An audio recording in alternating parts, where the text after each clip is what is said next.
S Alam গ্রুপের সম্পদ যদি কেউ না কিনে, সেখানে হয়তো লিগাল চ্যালেঞ্জ হবে। আমি বলবো যে সবাইকে দেশের স্বার্থে অন্য কেউ যেন এই সম্পদে হাত না দেয়, এটুকু আমি জানিয়ে দিচ্ছি। আরেকটা বিষয় হচ্ছে এখানে এখানে এই সম্পদগুলো আমাদের ডিপোজিটরদের টাকা ফেরত দেওয়ার জন্য আমরা ব্যবহার করতে চাই। এই এস আলমের যা লোন আমরা এখন পর্যন্ত শুনতে পাচ্ছি 2 লাখ কোটি টাকার উপরে, ডলারে কনভার্ট করে $17 বিলিয়ন উপরে হয়।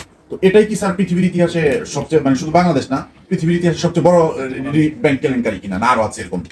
আমার জানা মতে আর নাই, একটু খুঁজে দেখতে হবে যে আর কেউ আছে কিনা, বাট থাকার কথা নয় ব্যাংক কেলেঙ্কারি হিসেবে। স্যার আমি মামুন আব্দুল্লাহ, বাংলাদেশ থেকে। স্যার বিষয় হচ্ছে ইসলামী ব্যাংকের পরিচালনা পর্ষদ গঠন করেছেন, কিন্তু স্যার এখনো অনেকে সেখানে বলছে যে সে আগের এস আলম গ্রুপে যারা সুবিধা ভোগ করে আসছে তারাই আবার নতুন করে এসেছে, এবং অস্থিরতা কিন্তু কাটছে না স্যার। আমরা দেখছি কিছুদিন পর পর। আমি একটু বলি, জি স্যার। আমরা ইসলামিক ব্যাংকের নতুন যে বোর্ড আছে তাদের সাথে আমরা বলবো, এই আমি এক সপ্তাহ টাইম দিয়েছি যে আপনাদের কর্মপরিকল্পনা নিয়ে আসেন, আমি এটাকে বিবেচনা করবো। এখানে বসে থাকার সময় নেই, এখানে কাজ করতে হবে এবং সেন্ট্রাল ব্যাংকের সাথে কাজ করতে হবে। এখানে তাদেরকে কিন্তু বুঝতে হবে যে এটা কিন্তু একটা সরকারি মালিকানা, কমপ্লিটলি ইন্ডিপেন্ডেন্ট বোর্ড, এখানে কোনো মালিক নাই। কিন্তু কাজেই সরকারের স্বার্থ দেখতে হবে।